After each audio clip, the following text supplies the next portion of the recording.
Gunline. We got a fire mission coming down. I'm your host, Lopez, and you're listening to the On the Gunline podcast, where we shoot the shit like we did out in the field. So go on and pop a squat because it's about to get hot. You on that gunline now.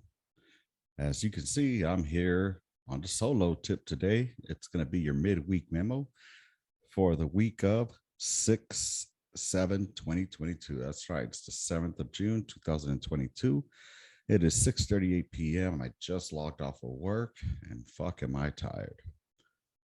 Ooh, we hope you guys are having a good day wherever you're listening to this at, whether you're in the shitter, you're at work, on your drive, or just simply relaxing to the soothing voice that I have.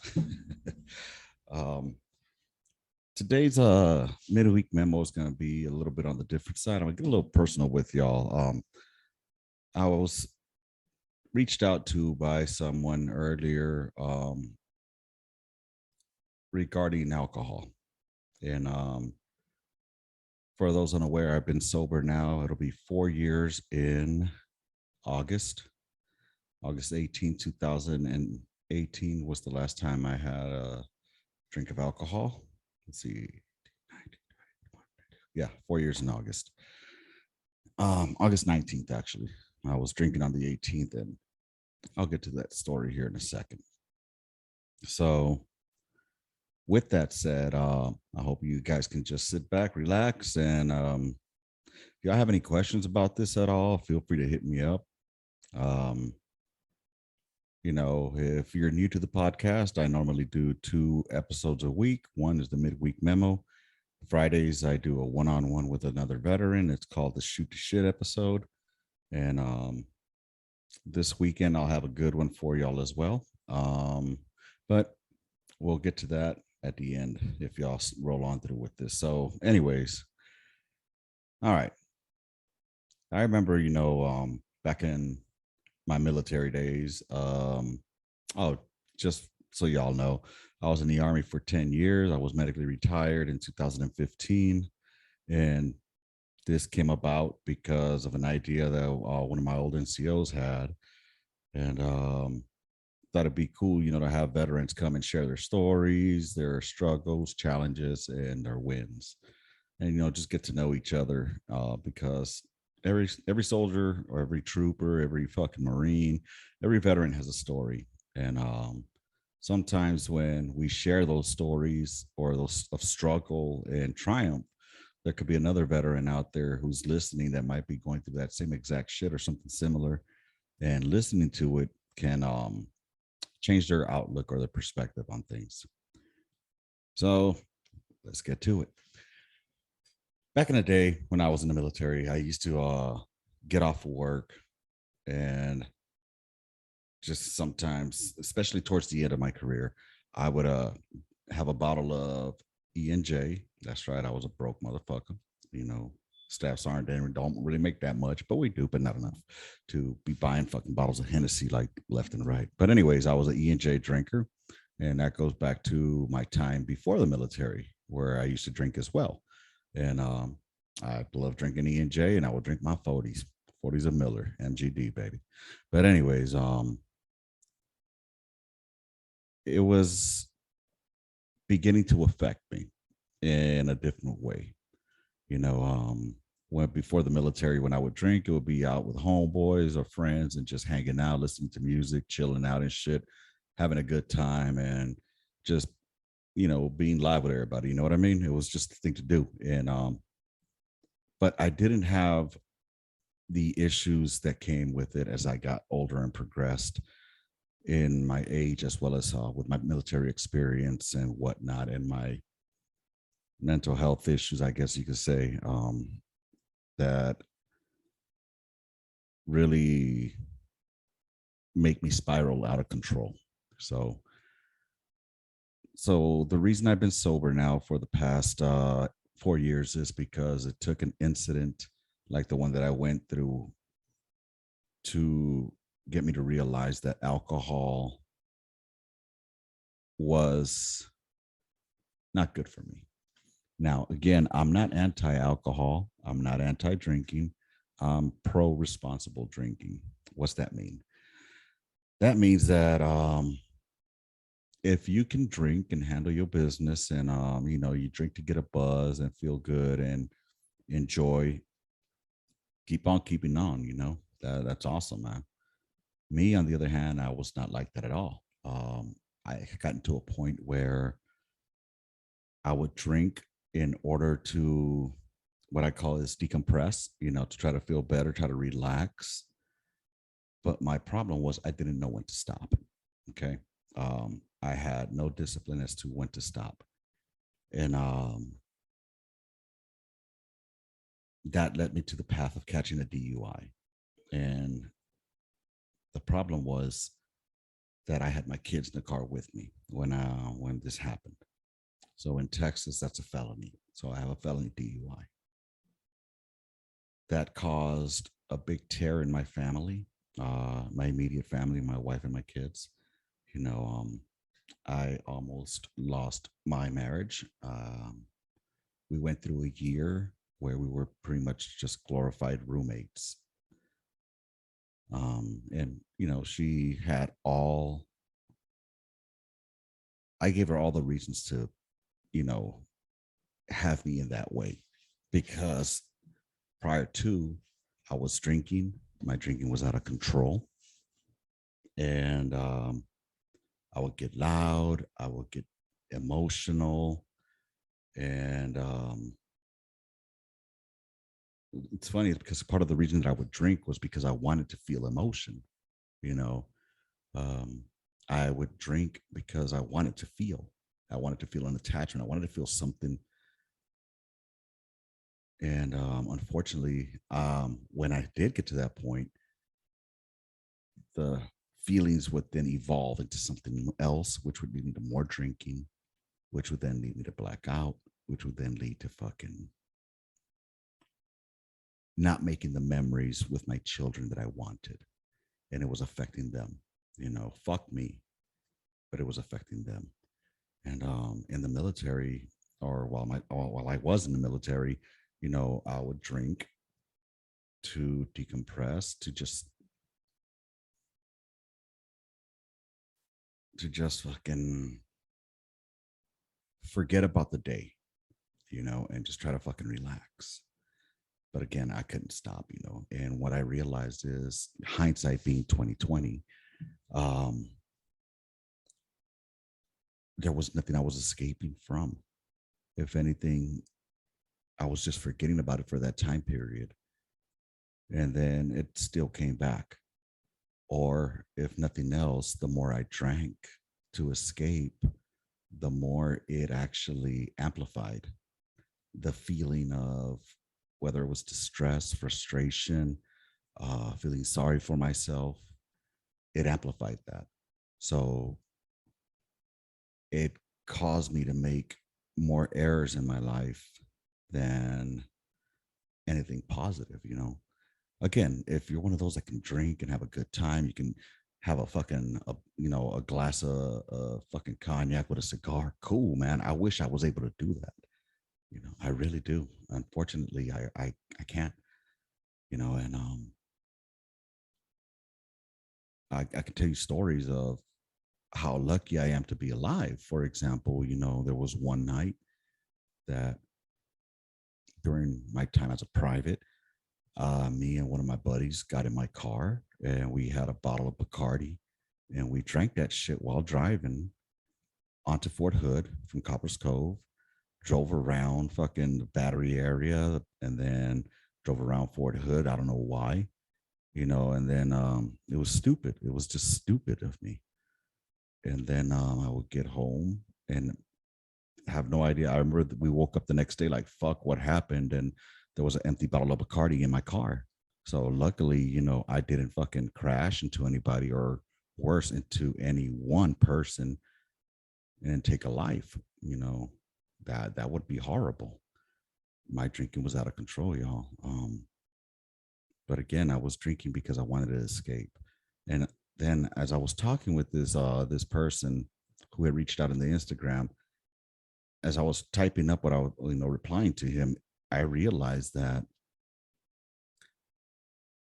a lot of the stuff that I was doing with the drinking was more or less for me to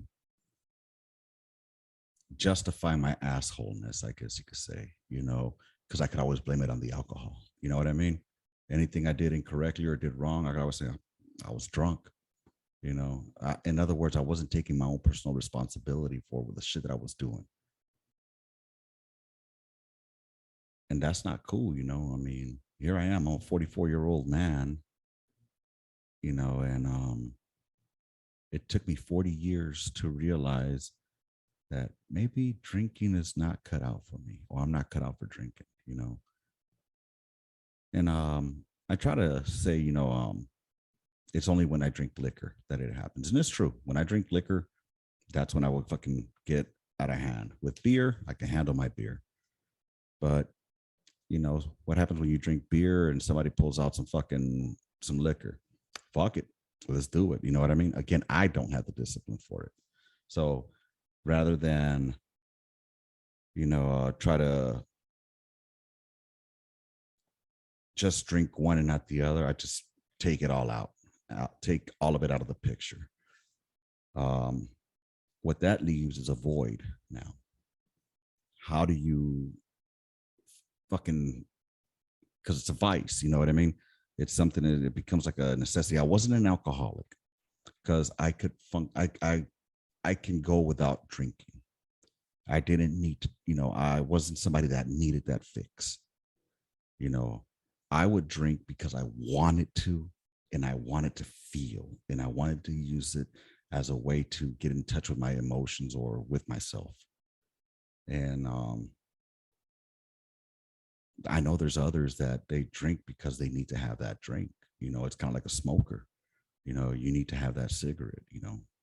So now I needed to feel that vice in though. So for example, when you grill, all right, when you go out and barbecue in the backyard and you're grilling, it's just normal, or it just comes hand in hand that you have yourself a cold beer while you're grilling. Same thing after a long days of work. You want to just get home, pop yourself a beer, drink it down, decompress, and chill out. But at what point do we realize that we're doing that? Not just one or two beers, but for those like me that would drink a fucking half a bottle of E&J, and then act like an idiot because my mental situation was causing it to go worse. Again, it was being amplified by the alcohol. And so now what I've learned is you got to keep yourself busy. Just keep yourself busy trying to do shit that is not alcohol related or alcohol centric. Like, I don't go to a bar. I don't have a bar in my garage. I don't keep beer in my home. Um, if anything, there's wine in my home, but that's more for my wife. I don't drink wine, never been a wine drinker. So, and if I really wanted to drink, I could always go to the store and buy some. You know what I mean? But again, I have to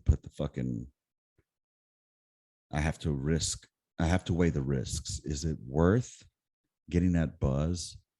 Is that worth my family? It's not. It's really not, and I can go back to my time as a private again.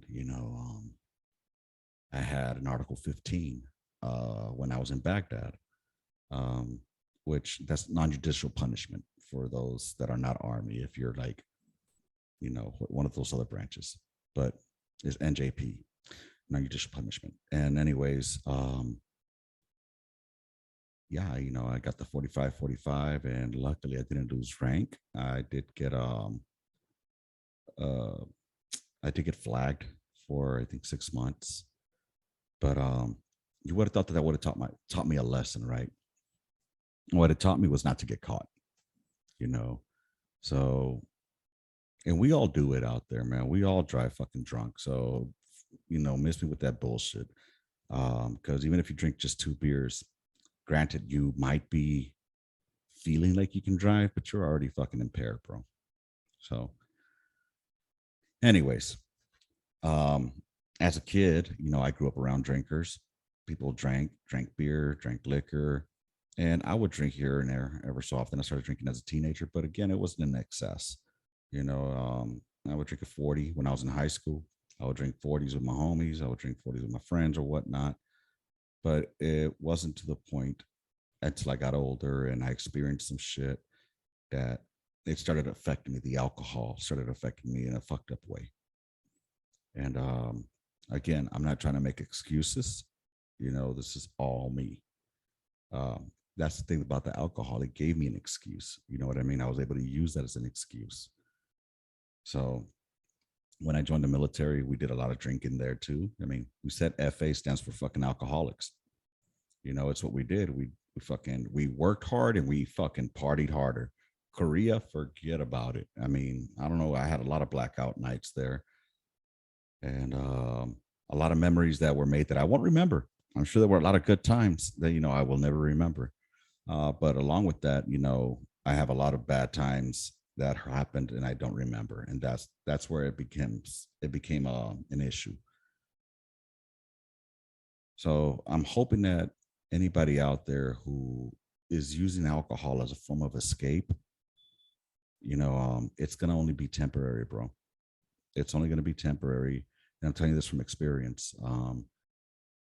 Because what it's gonna lead to is gonna give you a higher tolerance, and you're gonna be drinking something harder, and then eventually you're gonna make a fucking mistake and catch a case, and that's when you're gonna realize like fuck.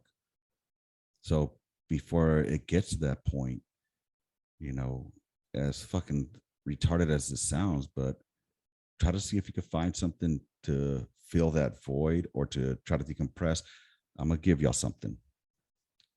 Go to the driving range. Go to the fucking driving range. Honestly, if you're in the military, you're more than likely a competitive person.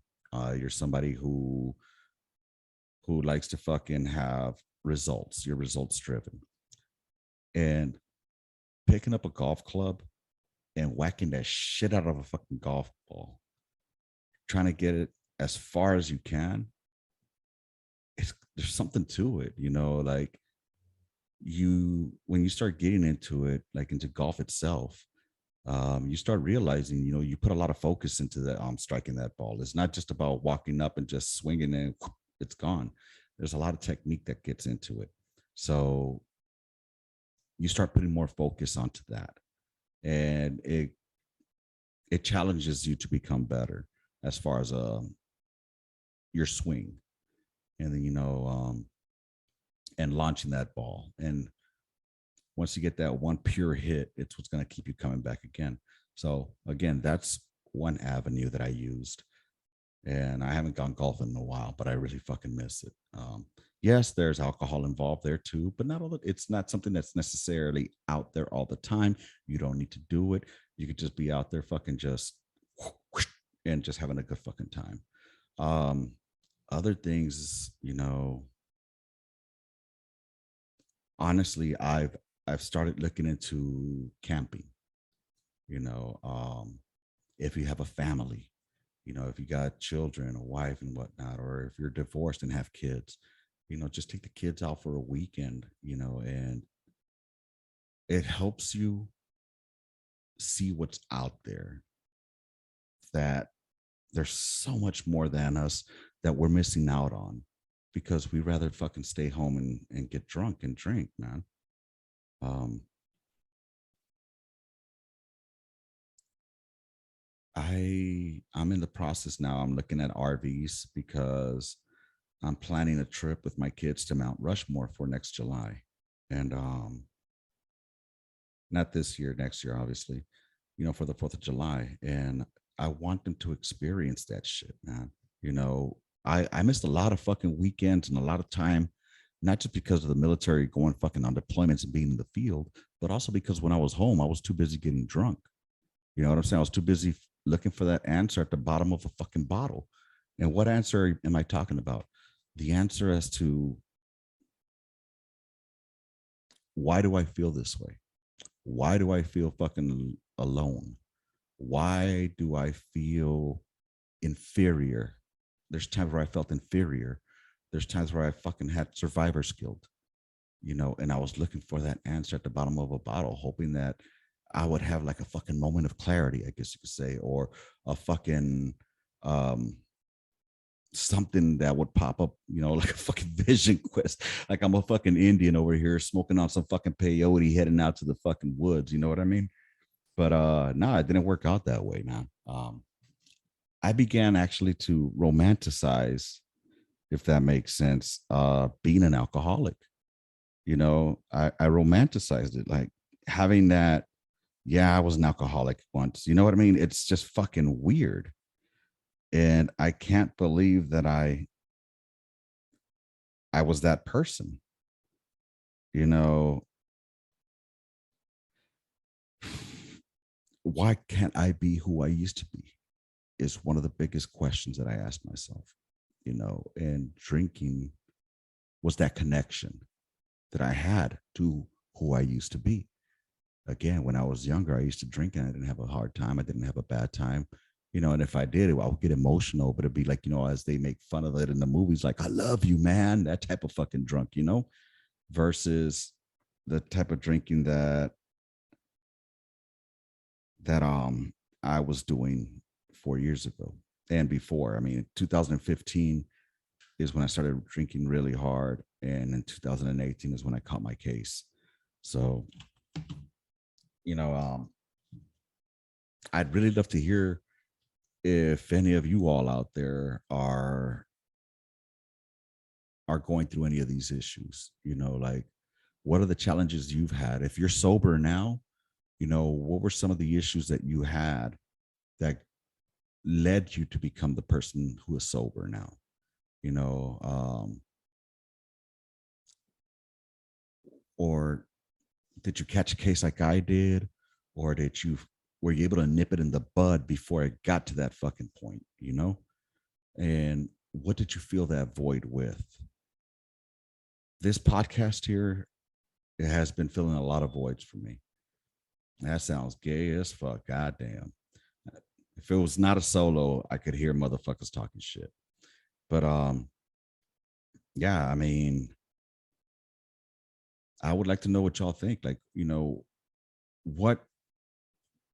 what what are the reasons that you drink? If you drink heavy, what are the reasons you drink? What are you trying to escape? You know, I'm gonna reach out to a homie right now, see if he wants to jump on, because I like hearing his perspective on this. So give me one quick second here while I reach out.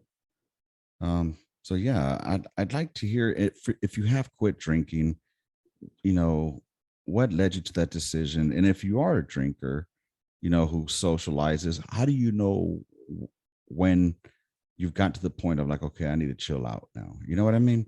What lets you know that, okay, that's about as much as I can drink today? I'd really like to know. Um,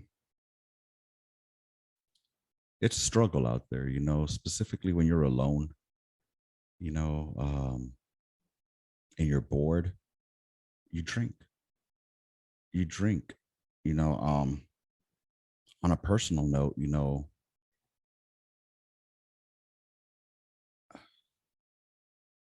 my brother, the one that was on here a couple of days ago, he's been battling with alcohol for a while now.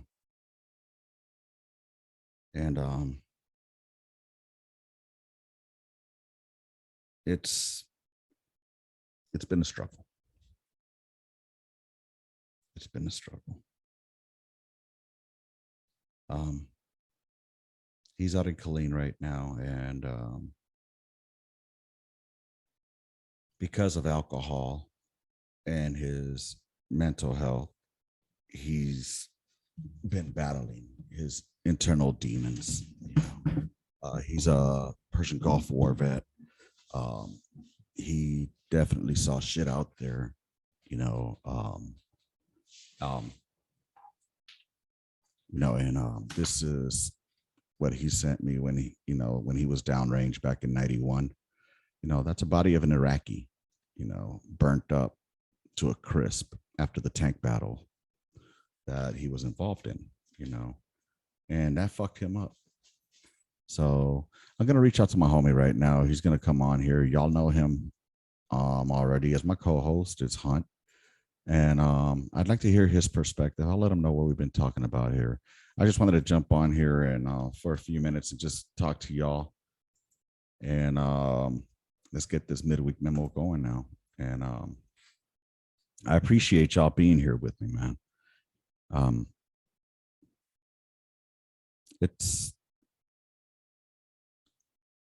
I wish I could be that guy that could actually drink a beer and hang out with, but I'm sure there's a lot of my battles out there who can tell you stories about me as well. For example, in Colorado Springs, where I got so shit faced one time, I slipped on the ice, hit my motherfucking face on a pillar outside of one of the clubs.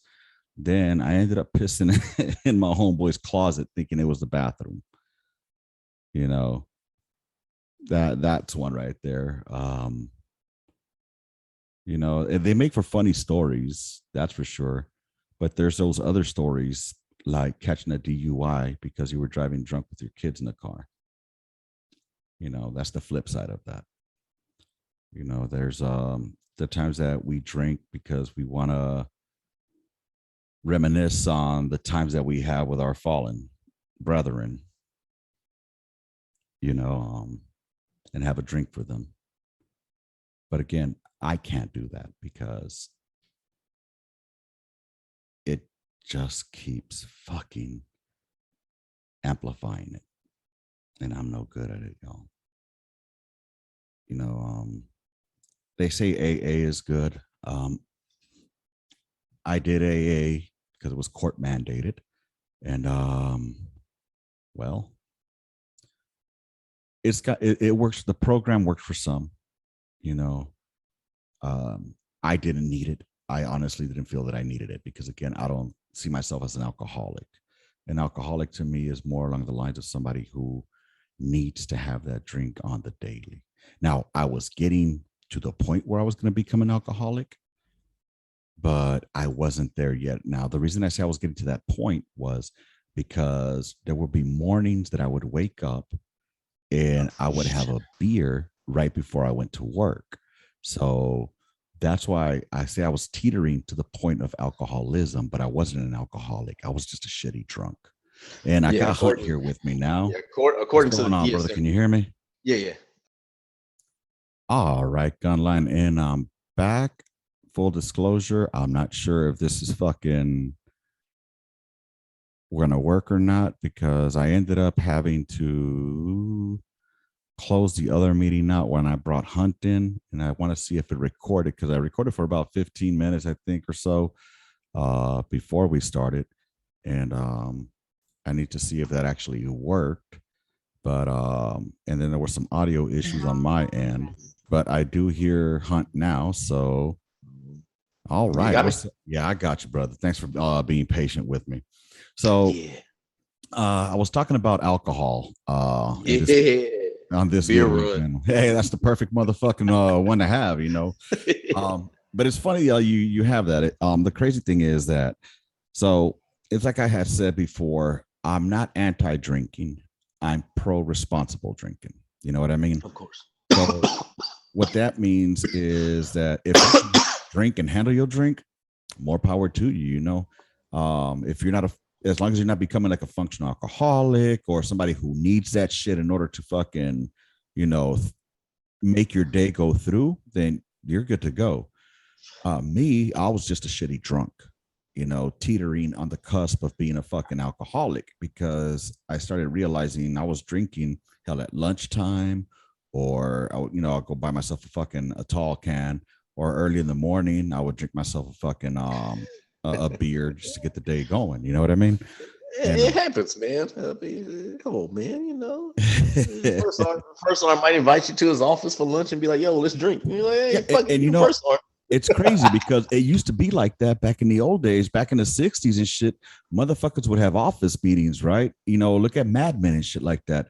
They show you in there. The motherfuckers would have a cocktail and shit. And I'm thinking to myself, like, I'd be knocked the fuck out because I have no discipline. There's there's no just drinking to catch a buzz. I would drink to get all fucked up. But I would do this since I was younger, since I was a kid, in my teenage years, I would buy a 40, drink a couple of 40s and shit, have a good fucking time chilling out with the homies.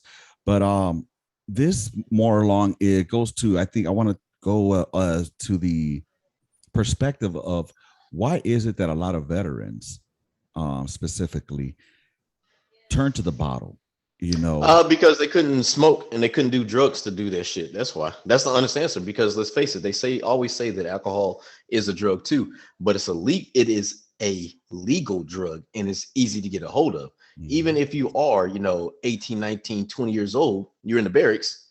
Hey, shut your dumb ass up, drink these beers, calm the fuck down. You know what I'm saying? Yeah. And it's something they can't be pissed for. You know what I'm saying? Unless they're not going to do that for a normal battery company. UA is right. Pissed for alcohol. Right now, if you go to Sud C or ASAP, yeah, they're going to fucking test for that shit. It's different. But so let me ask you, when do you think alcohol has become a problem for someone? I don't think it has. Well, here's the deal. I think that as a society, we try to point and choose when, hey, this is a problem for you. Like there's plenty of people that I know, probably me one, that is a functioning alcoholic, even though according to the DSM-5, there's no such thing as an alcoholic. There's alcohol dependency, and there's different categories of alcohol dependency, but there's no such thing as an alcoholic. You know what I'm saying? If anybody knows what the DSM-5 is, that's what they used to diagnose, different diseases and all this other shit, mental conditions and shit. But no, like I really can't speak on that because the same thing, man. I literally remember at Fort Sill, and even when I was here in Fort Hood, I would have a beer after I get back from PT in the shower. I'd have a beer and be like, God damn it, man, I gotta get ready for the day. I remember, coming back from the field. So drinking. Then let me ask you, why would you have that beer before time for work? I was like, yo, man, fuck this. Because I was like, yo, man, fuck these people's kids. Like, I don't want to deal with these people's kids, man. Should have raised your kids better, motherfucker. Yeah. But so that leads me to the question, though. Like, for example, like I use drinking I was decompressing, or to like after a long ass fucking day, you just want to sit back, have a brew, and decompress. What does that mean? I think that means different things for different people. For me, it was just to get that buzz, to feel kind of like, that, okay, this feels good. You know what I mean? But unfortunately, I was not disciplined enough to stop there. Like I could take another one. Or next thing you know, I'm chugging the rest of that E&J and I'm fucked up. Yeah, to taste that dragon. Yeah, bro. So, I mean, and I think, that's where I think the problem is, at least that's where it lies. And so for me, it's like I stated before in the previous recording before you came on, the reason that I stopped was because it was affecting my family. Mm-hmm. I was getting to the point where my alcoholism, I would black out and I would do shit and I would say shit to my wife, to my kids, and that's not cool. And I should have stopped it when it was pointed out to me by my wife. Unfortunately, I didn't stop it until I caught that felony DUI, and that's a fucking, when you're in jail and you're fucking considering everything that you just went through, that's when you're like, fuck, was this worth it? Yeah. And again, here's the problem though, man. Like for me on beer, I can drink all day long, I guess. But with liquor is when I will fuck up. See, I love beer. I'd rather drink beer than liquor any day of the week. Like Dos Equis, I'd rather just perfect example. Tomorrow there is game 3. I would rather kick back. Like I'm not gonna say I'm gonna finish a 12-pack, but just to have it here, I'd rather kick back in my house with my own food instead of going out to a bar and just watch the game and enjoy it and just be in my own comfort zone, just in my little room. It's going to be dark in there and just have a beer and enjoy the game. And that's cool. See, so you're the one that I'm talking about with the responsible drinking. Me, I can't do that. You know what I'm saying? So you're able to have a 12-pack, drink it in your house, enjoy it, relax, have a good time. Me, I'm able to go ahead and start to enjoy it, relax, have a good time, which then translates into, you ever seen that Simpsons episode where he gets all fucked up and Marge is like, do you even remember last night? And he remembers like everything was all gravy and he was pulling jokes and being all funny and all that. And then the reality was that he was just like this and talking, being all Mr. Sexual Harassment. So, but it's crazy, man. Like I've been down the same road that you was at, where like when I was married at the time, my ex-wife was like, listen, this is a problem for you. And I really didn't understand it at the time, because I was like, just fuck this shit. But I think what happened was, speaking from personal experience, right, I had to do a lot of self-reflecting and realize that, nah, man, like at some point you have to know when your point is. Like you have to be, if you're going to do this, you have to know, this is my point. I can't do this no more. I can't drink past this point. Like, it's just not going to happen. So that's why I say, like, I do drink liquor. I like Jack Daniels. I love fucking Uncle Nearest. I like vodka.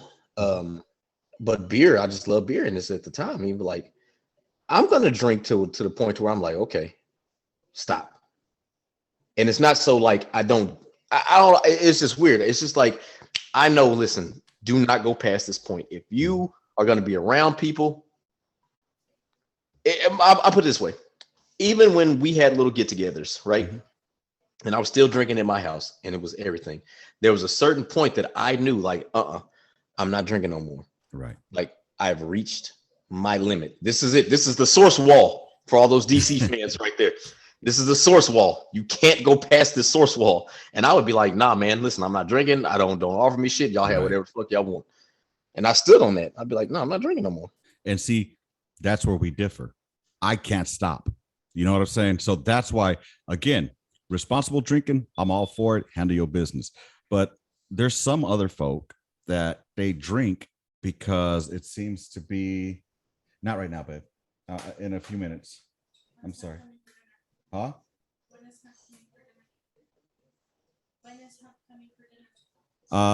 When are you coming for dinner? It might be soon. Hopefully, cross your fingers. September, I should be moving around the San Antonio area. He said around September he should be moving here to this area. She said she'll make lasagna. As long as you make mashed potatoes, I'm good. I fucking love mashed potatoes. I fucking love mashed potatoes. So, what I was getting at was that there's some people out there that drink to decompress. All right, at least that's the excuse we give ourselves, to decompress. And I was mentioning earlier, hold on, let me see if this video recorded, because if not, while we take time, I got to veer off for a second because this is going to be near and dear to your heart. All right, there it works. I had to check the fuck out of somebody on fucking TikTok. I checked the fuck out of two people. Word? Yes. What happened? So last night I checked the motherfucker because I just so happened to open up TikTok and somebody's live came up and I see they have a square and compass and I'm like, interesting. But inside their square and compass, they have a skull. And I'm like, let me go ahead and look. Did we do a little bit of probing as far as like what knowledge they may have had? Oh, that's weird. Now I can't hear them. Ain't that something? So it seems that we lost Hunt. Yeah, you got me? There we go. I'm about to say, that's kind of creepy. We start talking about the square and compass and all of a sudden, we're having like audio issues. But yeah, so it's like, I was like, so catechisms, the purpose of catechisms is so me and you can have a conversation in public without anybody else knowing what the fuck it is. Now, Buddy said he was a 32nd degree Mason. So I'm like, okay, if you're a 32nd degree Mason, you definitely know a simple ass catechism. So I was like, he was like, yeah, if you have any questions, man, just hit him up. And I was like, can you tie a bow? He had no reply. He ignored me. I was like, and I sent him another one. I was like, hey, you got change for 15 cents? This motherfucker said, I can look in my pocket, but I don't think I have change for 15 cents. I said, hey, red flag. Throw the whistle. Throw the fucking whistle. Real. And then I was like, so are you a 3-letter or 4-letter? This dude said, he said, I'm a free and accepted Mason.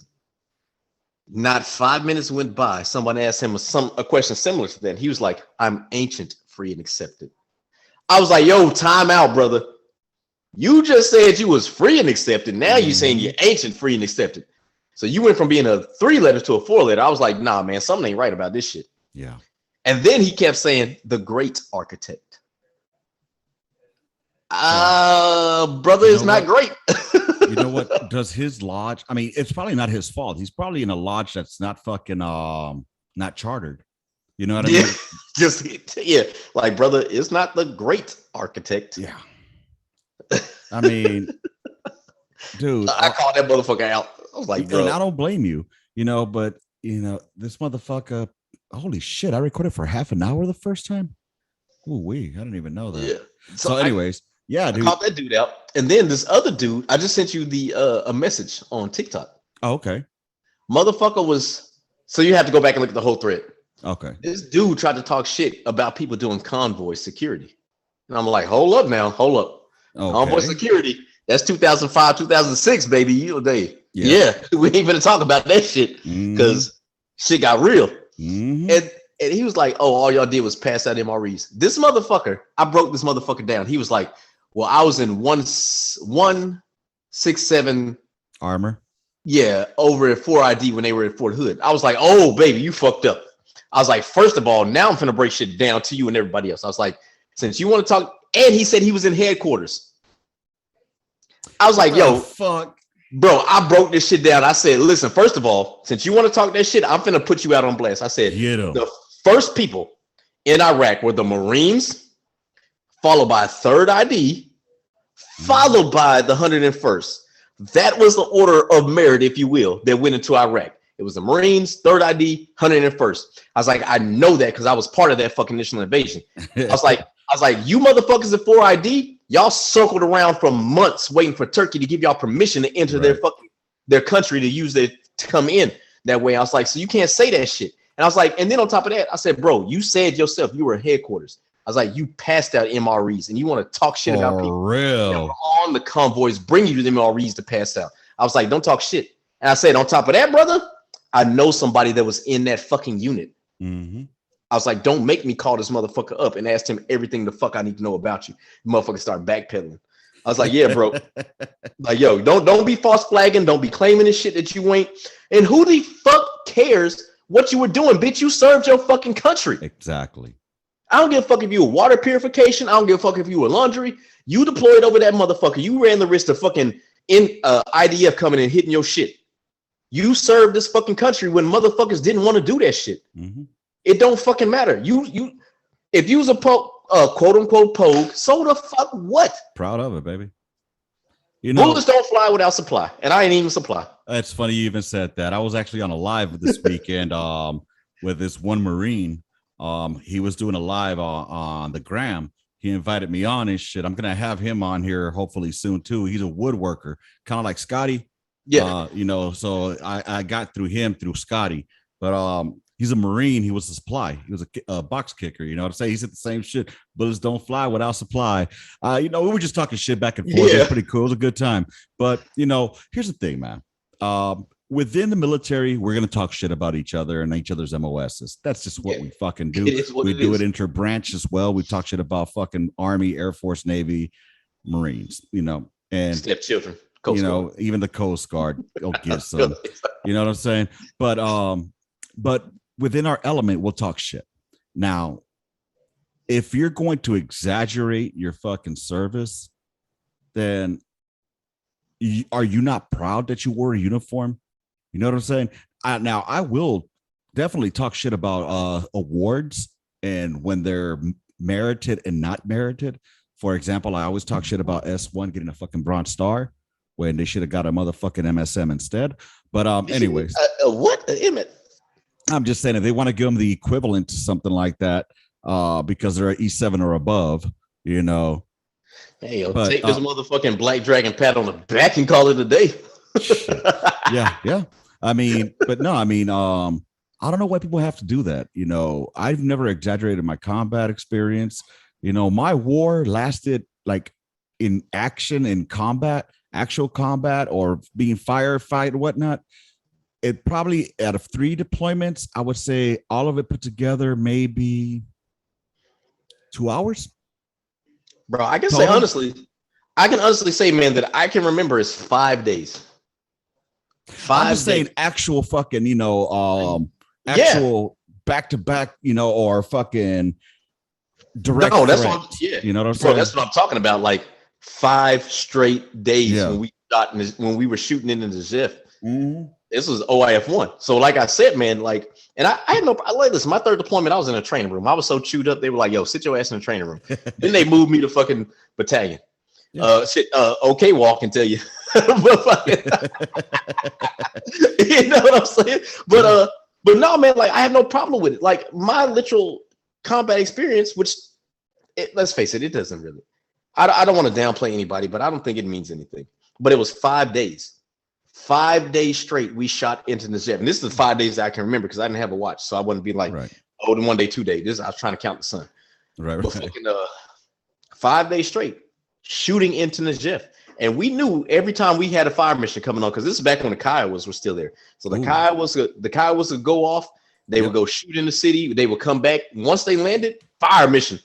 We were shooting. Nice. Yeah, man. So we knew every time we would just be sitting around and waiting. And then once we seen the motherfuckers come in, hey, she'd be like, hey, let's go. And then, saying the Harris would be on the wheels, getting ready to start turning the motherfuckers. And no shit, fire mission. Sergeant Cyber will call down that fire mission. And fucking see, but here's boom. the thing. I don't know, if I'm talking to another fucking military member, another vet, like if we're in this situation, I'm gonna talk shit back and forth. Yeah, you didn't do shit, you didn't do a goddamn thing, and we'll be shooting the shit, just making fun of it, right? Yeah, joking. Having try to put motherfuckers on blast out on the fucking in the TikTok world or the social media world. You better come with it and back it the fuck up, because a lot of motherfuckers that went through a lot of shit, they ain't gonna talk to you about it. They're just not. Unless you're a veteran that can relate, or if you're just having a conversation, because it's funny, like I can't have these conversations with civilians. I don't think we're out of our fucking mind. Yeah. But within the military community, I could tell you, after we murked those motherfuckers out of Mosul, what I almost dropped that word, bro. Yeah. We fucking grilled, we barbecued, we had a fucking good time celebrating the death of those motherfuckers. You know what I mean? And others will be like, oh my God, how could you do that? Easy. I mean, you just pull the trigger and watch them fall. I'm gonna tell you, like Britain said, it's me and you till it's me or you. And them motherfuckers Iraqis made it a choice for it to be me or them. So fuck that shit. Yep. Bro, buddy that was on, he was my TikTok mutual that came on, right? Mm-hmm. I actually went on his live. Okay. We know a shitload of people. Me and him actually know how can I say this? Dude, he was from, I'll put it this way. He came to 4ID. He came with Campos, B-Art. Okay. He's a brother. You know what I'm talking about, right? Mm-hmm. So he came, dude knows him. He knows a shitload of other people I know. Damn. Dude's actually a 13 Delta. Oh, okay. And so, like, I was on his live. We just started talking. He's like, oh, you know this person? You know him? I was like, oh, hell. Man, we were in Fort Sill at the same time together. We were in the same brigade, and we didn't even know it. What was his name? Do you remember his name? Oh, shit. It's the DA Select or something like that. I'll send you. I'll text you. But it's funny, man. We were just bullshitting, talking about, and what he told me, he was like, man, you know what? He's like, I'm not going to lie to you. Like, just talking to you, I've talked about things that I don't talk to with other people. He said this shit on his life. He's like, I just start talking about this shit with you. My experiences in combat and other experiences, just like, he's like, it's crazy that this shit happened, man. And it goes back to what you're saying. Like, we can do this shit. We was like, yo, it is what it is, man. Ain't nobody trying to be like, I was an 18 Bravo or I was SEAL Team 6. And listen, I did this. I was chewed up on my third deployment. I didn't get to do this shit. That is it. First, second, and fourth, I was actually on the road. Third deployment, I was chewed up. They was like, yo, sit your ass down somewhere. Yep. And that circles back to me to my initial talk about alcoholism or alcohol. And a lot of us, when we get back, I think it's that camaraderie that we don't have or no one to talk to, that leads us to that bottle to try to drink up and have those, reminisce on those times, because it just makes that experience. For me, what I came to realize when I was talking back to this one dude who had reached out to me on the gram, I came to realize that I was trying to connect with my older self, my younger self, because the one connection that I have with my younger self that I still carry to this date was alcohol. I was able to drink, if that's one thing that I have, and I had good times drinking. So dude, I get deep sometimes with this shit, man. No, you're right, man. I had one of my Samoan friends was telling me, I was like, man, some days I just want to go back to 2004 me. He was like, listen, that was the best version of you. You need to keep that memory alive. You don't need to go back to him, because you're just gonna be chasing something that you can't get. Yeah. He was like, let that man stay in the past, man. Wow. You know what? That right there. That's the answer that we're looking for at the bottom of a fucking bottle. The answer is catching that person that we used to be, that we ain't no more. We're trying to catch that person and we can't do it. And the more we try to catch them, the more we dive into the alcohol, because we build a tolerance. And now we want more and more. Bro, fucking 2004 Hunt was a fucking menace.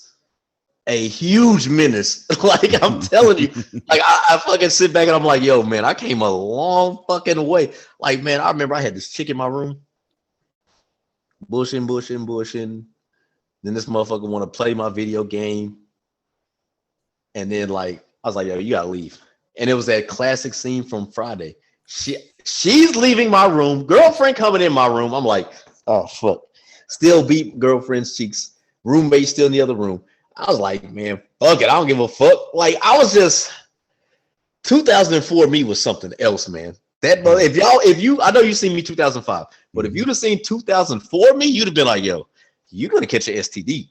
You're gonna catch 30 and here he is with that herpes, baby. Yeah.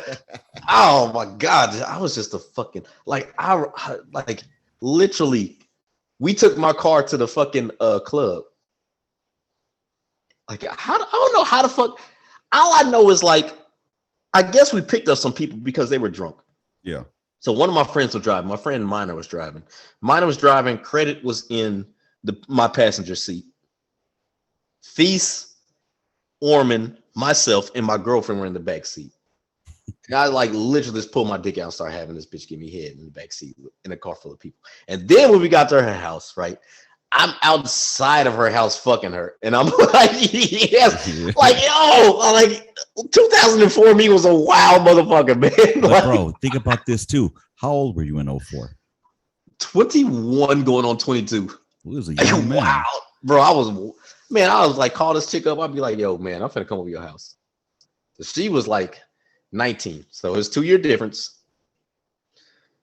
And fucking, she's like, yeah, my parents are home. I was like, fuck it, just bring a blanket outside.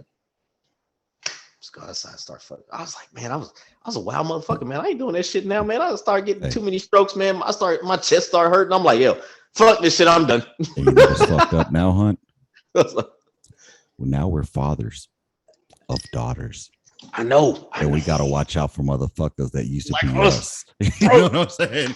I'm gonna tell this quick story, right? Is that gonna get too deep in the details, right? No, so my son kind of got mad at me because he was like, Dad, when I come over there for summer, I need you to take me to this boy's house, man. I gotta handle business. And I'm like, no, I'm not doing this shit.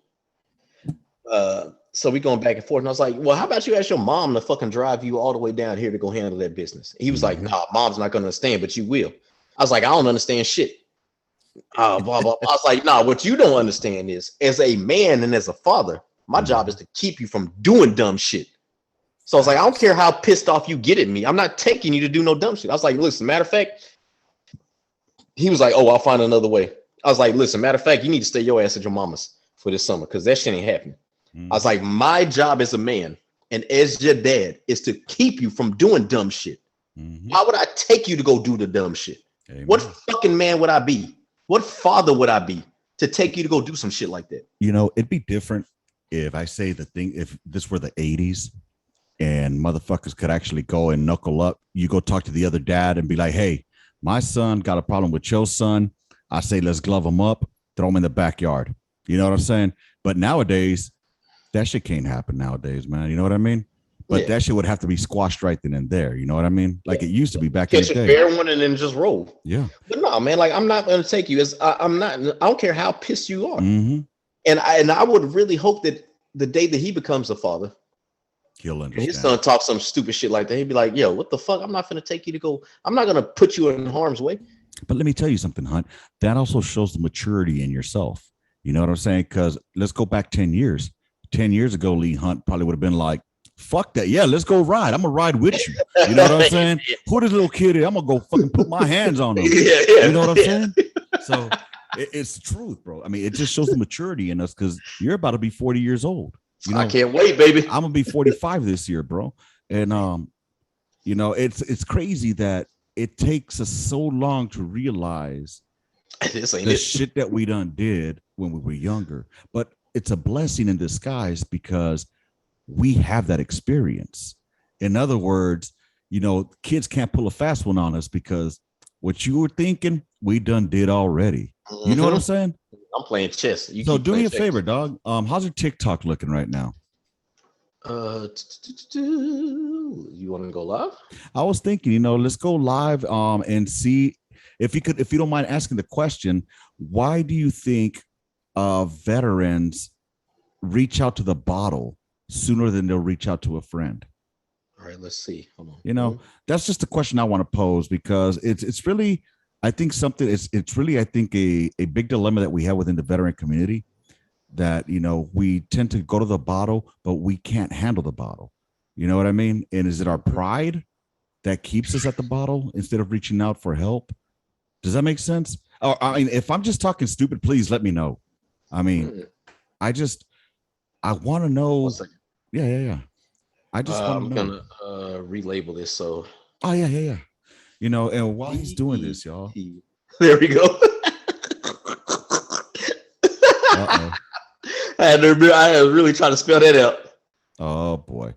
Yeah, you need a fucking one of those. So you need something to help you learn how to spell. Yeah, I know. So I think I'm gonna take these headphones right? off. Yeah. I'm gonna take these headphones off real quick. Yeah. So just so everybody knows, the audio is gonna change a bit because Hunt has to take off his shit in order for us to be able to hear him. So yeah, and I know how Kowalski really loves that shit.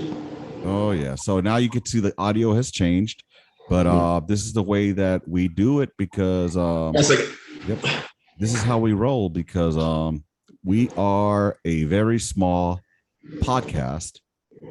Apparently, I guess my cloud chasing didn't work enough to you know get me into higher levels of fame.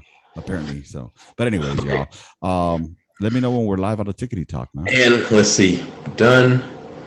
3, 2, 1, and we are live on the TikTok. Hey, thank you everybody for tuning into my TikTok. And this just isn't my TikTok. This is the On the Gunline podcast TikTok.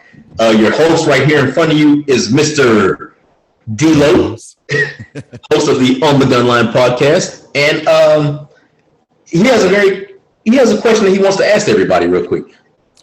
Hey, what's up, everybody? I appreciate y'all taking the time over here to hang out with me and Hunt, my co-host with the most, who's burnt like toast. But I wanted to know, as a veteran, the veteran community, I think that alcohol has become an epidemic, you know, a COVID-19 per se,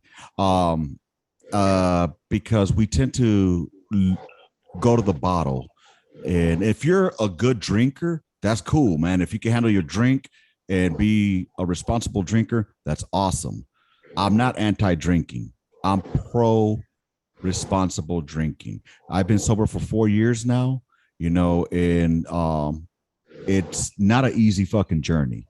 So my question to y'all is, are any of you out there on the sober tip? And if so, what made you go sober? As well as what have you filled that gap in, that void? What did you fill that with? If you guys want to go ahead and just reach out to Hunt, you know, put your comments in there, you know, let us know. Because I think this is definitely something that we need to speak on, you know, especially with mental health issues out there. Go ahead, Hunt. Yeah, it's just to recap what you said, how some of us, me in particular, I was wanting to chase that 2004 me. And you said it brilliantly. Like, some of us are really trying to chase who we used to be, and the answer, unfortunately, is at the bottom of a bottle. You know, so if any veterans are out there, y'all can speak on that. Have y'all tried to chase who y'all were? As far as like when you first came in the Army, you were this hula Army, Air Force, Navy, Marine, Coast Guard. Did y'all, were y'all this hula high speed joker? You got out and it was like, okay, I want that feeling back. I want to be 2008, 2004, 2006, 2012, whoever you were. Is that the reason why y'all feel that y'all drink a lot, or what is it, man? Because like Lopez said, alcoholism in the military is a huge problem. You know, it's not as much of a problem like it is with the frats, because, you know, them frat boys be just doing it. I don't know. They weak. They ain't built the same. Mm-hmm. You know what I'm saying? Well, I mean, and again, you know, I'm all about partying up and drinking. That's what I used to do. You know what I mean? I think, and like I was saying earlier on the pod, you know, I think that one of the things that led me to a lot of alcohol, because I wasn't an alcoholic. I was on the cusp of being an alcoholic, but not an alcoholic. Because if I would have been an alcoholic, I would have been dependent on it, you know. But this was more just me. My excuse was to decompress. All right. And then I realized that it wasn't just decompressing. I also used it. I realized that I was using alcohol as an excuse and didn't need to take self accountability for any of my actions, because I could always rely on the good old, I was drunk. You know, sorry, I was an asshole. I was drunk. Unfortunately, now I don't have that. Now, when I'm an asshole, it's because I'm an asshole. You know what I'm saying? I can't blame it on the alcohol. So I don't know. I mean, why is it that we turn to alcohol to decompress or to escape instead of like turning to our friends or to our battles or to our fellow service members? Why is it that we can't? I think a lot of it too is, like I said, man, like the Army does change. Well, I'm going to speak about the Army, obviously, because we were in the Army. But a lot of stigmas are changing. And user 545, you know, whatever, he said availability. And that's true, man. It's the availability. The alcohol's there. It is technically a legal drug. You know, they're not going to piss for it or whatever. I think that we've been brainwashed, especially the older generation has been brainwashed to think that it's wrong to talk to somebody and reach out. Like I had a therapy session today, had to go in the temple. And the dude was telling me, he was like, man, you would be surprised with the Vietnam veteran guys. He was like, those guys they think everybody's soft. And he was like, you know, they tell me that, like, you know, the World War II generations, some of them, you know, it's not a lot of them. He's like, you know, the World War II generation were like, you guys are soft. He was like, man, listen, it's just a generational thing. You know what I'm saying? There's some things that stick and some things that don't. Could it be the glorification of alcohol as well? That, you know, that we do? Because again, in the field artillery world, FA, we would say it stands for fucking alcoholics. But again, because we work hard, but we play hard as well. You know what I'm saying? And again, it's nothing against those responsible drinkers. Hell, you make good memories while drinking. You know, unfortunately, those good memories sometimes get outweighed by the bad memories. Like in my case, for those that don't know, on the TikTok, I caught a DUI, you know, and it was a felony DUI. So, I mean, why does it take an event like that to put me on the path of soberness, you know? And how can we mitigate that? How can we get someone before they're at that level to recognize that, you know, hey, maybe I do have an issue? You know, what can they fill that gap with, that void with? Yeah, because let's face it, it's called SUDC now, but even when it was called ASAP, man, that's just a check the block type thing, man. That's all that shit is. It's literally a check the fucking block. Like, I'm not afraid or embarrassed to say this. I've been to SUDC/ASAP 6 times in my career. And the last time I went, the lady was like, dude, you were supposed to be kicked out a long time ago. You know what I'm saying? Right. Yeah, she was like, how did this happen? I was like, I'm good at my job. That's how it happened. Right. They knew I was good at my shit. Hey, Sanchez just joined the group. I was like, I was like, they knew I was good at my shit and I was reliable. Like, yeah, I may have had personal problems offline, and yeah, I may have drunk a lot, but like at the end of the day, that didn't affect when we went to the field for like, a week straight. That didn't affect when I had to go teach. And I forgot what that firing point was. He's like, I never showed up drunk to that shit. And they knew that they could trust me. Like, it was the colonels. I had light colonels and full board colonels knowing that, nah, man, fucking Sergeant Hunt know what the fuck you talking about. This motherfucker's golden. He's good to go. And I get that. But what up, Trevor? So anybody out there have any of y'all gotten to the point where y'all sober, where you're on the sober tip? If so, let me know how y'all did it, why y'all did it. I told y'all mine was because I caught a DUI and I almost lost my family. Like literally almost lost my fucking family, and what I'm trying to help is those guys out there that are similar to an incident like that, or just one fucking night drive away from being in that incident or that situation. You know what I mean? Man, it's hard. Like, you really have to self-assess and be like, it comes to a point to where it's like, yo, I'm putting this to my face. I'm drinking this stuff that is technically a poison, and like, I have to know my limits.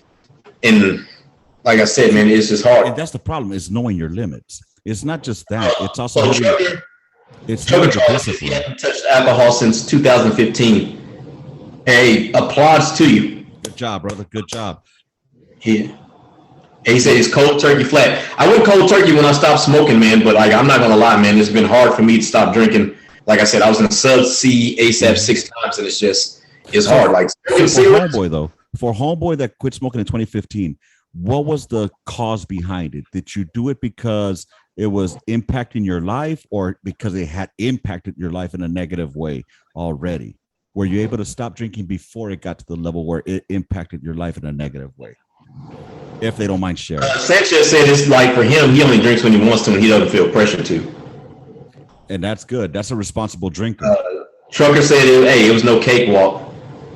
Those first 2 months, trust me, man, I know, because I've tried to quit cold turkey so many times, man, and it really isn't. Unfortunately, guys, hey, listen, if y'all are listening to this, man, what's going to happen is I'm going to have to log off, and then we're going to come right back on, because we got about 40 seconds left, okay? So watch for another invite from me going live. I appreciate y'all coming in here and interacting, man. We're going to do this again, okay? All right, y'all in a few minutes. All right, I'm going to send that link. All right, bet. Hey, what's up, everybody? We're back here for the next part of this podcast, the Midweek Memo, where I'm touching on the alcohol use. And, I appreciate if you're still listening to us. We're live on the TikTok. Hunt's going to start getting that prepped. It's his TikTok that we're on. Y'all make sure y'all go look him up, King Virgo 82, or that guy, I think is his name. That other guy, I can't remember. Whatever. King Virgo 82, though. Anyways, again, I asked for your feedback. If you're sober now, what caused you to go sober? Was there an event that occurred, or did you stop yourself before that event happened? Or was it just something that you were like, you know what, I'm just done? You know what I mean? And if you're not, if you drink, if you think you have a problem, and you want to remain anonymous, hit me up on the DL on DL. Hit me up in the DMs or at my email on the gunline@gmail.com. And, we could talk about it there, or you have any questions, I could pose that out here to the podcast. I think this is really one of those topics that are necessary to be discussed, because I do see that there's a lot of veterans who, specifically within the GWAT era, I think have gotten a lot of DUIs, specifically in the GWAT era. All right, and we're back. Hunt is back with us, and he's getting us into the tickety talks. Yes, sir. We're back up in it. I appreciate it, man. I think this is actually a pretty good combo we're having here. Yeah. Oh, side note, real quick, hurry up for somebody to jump in. My TikTok crush just posted a video. Man, you know how much it took me not to like that thing 100 times? Who's your TikTok crush? I'll get with you offline. All right. So again, y'all go to King Virgo 82 for the midweek memos. We do a live there on Tuesdays. I'll put it out when I do my Warno. I didn't know I was going to do this today, but after the first half hour, I like getting input from different perspectives. So, you know, that's why I had to bring my co-host on here, because that's my boy, you know, and he's a responsible drinker. I'm an irresponsible drinker. Yeah, to say the least. I'm just saying, I mean, like, I gotta I'm definitely not gonna explain this right here, but I gotta tell you something about that when we get offline. all right. Yeah. What a story, man. Dude, I mean, you know what's fucked up on a serious tip here, like my brother, he lives out in Killeen, and let's just say he just got in trouble, you know, regarding alcohol. And as soon as we get done with this, I gotta reach out to my other brother, because this all just happened as I was logging off of work and logging onto here. You know, it's fucking crazy. I'll get with you offline as far as like the whole history of what's going on. But yeah, man, some people are just not good with alcohol. Yeah, and it's no shame in admitting that, man. It's like you were saying, like, and somebody was saying in the previous thing, like how alcohol is so readily available for us in the military. The Class 6 is right there. Mm-hmm. We don't have to worry about going off post or anything like that. And once again, from the barracks parties that we've had, even I was 20 years old. Mm-hmm. When I first got to my first duty station, I was 20 years old. But luckily for me, what happened was we had so you know how y'all's barracks were? We didn't have that. We had literally the barracks, we had everybody's rooms. There was 2 bathrooms, one on one end, one on the other end. Right. There was 4 showers, some toilets and shit, right? And so with that, it was okay, everybody was drinking. And the good thing about that too, which I shouldn't say is a good thing, but there was people that would come knock on our doors and be like, hey, we got these subs. So you know what I'm saying, 20-year-old me, I'd be like, hey, can you buy me, I ain't gonna lie, right? I was like, can you buy me some Smirnoff Ice? And I was like, you know what I'm saying? I didn't know what the fuck I was doing drinking at the time. And they were like, what again, it's part of the culture, though. It's kind of cultural in the military to drink. It really is. And again, it's not anti-drinking, y'all. It's not, because that's what you do when you're young. You know what I mean? Now, where it becomes a problem is when you let it take over your life, or it begins to negatively affect you. If it negatively affects you once a year or twice a year, to the point where, okay, I blacked out, I had a bad time, got my ass whooped. Okay, I get it. That just happens when you get drunk. But when you're doing it all the time, every weekend, getting fucked up beyond all recognition, you know, that's where the problem is. Because now you're not willing to admit that maybe I shouldn't be drinking. And the fucked up thing too is, though, when you're doing that and you're in the military, we didn't realize this when we were in and we were a little bit younger, but you are affecting the readiness of the whole battery or unit, because now not only you out of the fight, and I understand one monkey don't stop a show, but you're out of the fight. Somebody has to go take you to your appointments and all this, that, and the third. Once again, I'm not saying that people shouldn't drink. I drink responsibly. Yeah. Was talking to you about this earlier. Tomorrow, I plan to give me a little, not going to finish the 12-pack in one day, obviously, but I'm going to give me a 12-pack tomorrow morning. I'm going to have it in my refrigerator, make sure it's cool.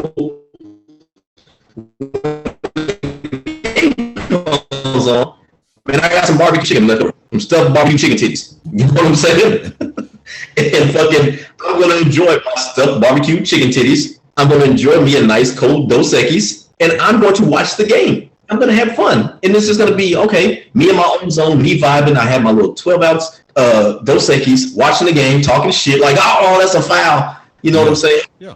There's nothing wrong with it. You're doing it responsibly. It's not like you're at a bar and then you're going to fucking get out and then, drive home, putting yourself at risk. I had to send him an invite. Hopefully he joins.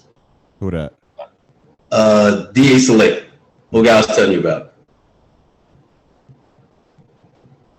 Is he still in? No, he's out too. Oh, okay. So hey, you with the family girl? My bad. I'm not gonna spam you with the what's it called, man. But if you can sometime, and just hit me up, and I'd love to go live with you again. Or or get with on the Gunline podcast, man, so we can get you on here if you have time for that, bro. Yes, sir. Hey, Hunt, I actually got to call it a night now because my dinner is waiting for me. So I will make sure that next time we start off with the TikTok on time. All right. The last 10 minutes. Yeah. But I think it's a good way to develop fucking communication. All right. And yo, D Select, no problem. Hey, enjoy the time with the wife and the family, man. We'll do this again later. We can work around your schedule anytime, brother. Yes, sir. All right. Yeah, we're gonna send you the podcast link. I'll give it to you after this. I'm gonna give you his email too. Okay. But Lopez, man, once again, man, thank you for inviting me. Appreciate it so much, brother. And we'll get offline, man. Yeah, we will. I'll hit you up after I eat dinner, bro. All right, no problem, man. Later. All right. I'll see you later, man. All right, Gunline. I'm gonna go ahead and finish this, wrap up this podcast here. I hope that that maybe somebody out there, that is struggling, or just knowing that there's folks out there, bro, that or sis that have been in your shoes. It's just the different brand. We've been in your shoes, just a different brand of shoes, though. And if you're at the point where you're questioning that if you might have a problem, or maybe if it's something that you think is starting to affect, that's I think the time to pump the brakes and shit. And you don't want it to fuck up. If you're in the military, you don't want to fuck up your career over some bullshit. Or if you're a family man or a family gal, you don't want to fuck up your family. If you're a responsible drinker, by all means, enjoy it, but realize that if you're drinking to escape versus drinking to enjoy, I think that's where the fuck up is right there. We're no longer drinking to enjoy a buzz. We're drinking to escape a day. So I hope that y'all stay tuned with all this, and give me some feedback, man. If you guys need any advice about transitioning to the civilian world, what it's been like, what to do's and don'ts or whatnot, have any questions regarding anything, ask me anything. When I was a section chief, I didn't have all the answers, but I would look for them. So if you have any questions, just ask Chief right here. All right. With that being said, everyone, thank you for being here. It's time to march order. All right. Rounds complete. End of mission. Gunline out. Bye, y'all.